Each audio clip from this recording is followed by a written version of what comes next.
Jennifer লোপেজের সঙ্গে সম্পর্ক চুকিয়ে ফেলতে চাইছেন বেন অ্যাফ্লেক। 24 বছরের প্রেম, তারপর বিয়ে করেছিলেন। যদিও টানা 20 বছর সম্পর্কে ছিলেন না দুজন, মাঝখানে দীর্ঘ সময় ছিলেন আলাদা।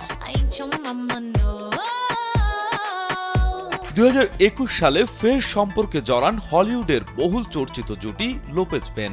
2 বছর পার হতেই ফের বিচ্ছেদের গুঞ্জন উঠেছে তাদের ঘিরে। সৌজন্যে স্প্যানিশ সংবাদ মাধ্যম মার্কা।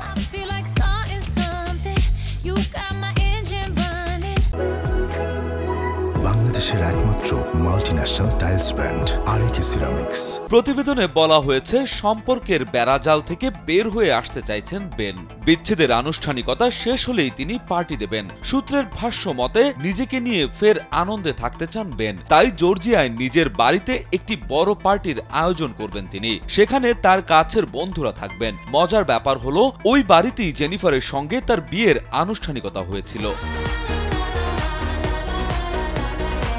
এদিকে সূত্রের দাবি, জর্জিয়া না লাস ভেগাসে পার্টি দেবেন বেন। তবে যেখানেই দেন না কেন, বিষয়টি জেনিফারের জন্য পীড়াদায়ক হবে বলেই ধারণা অনেকের। 2022 সালের 16 জুলাই বিয়ে করেছিলেন বেন জেনিফার। তবে বিচ্ছেদের বিষয়টি গণমাধ্যমে এলেও বিষয়টি নিয়ে মুখ খোলেননি বেন জেনিফার। বিনোদন ডেস্ক, কালবেলা।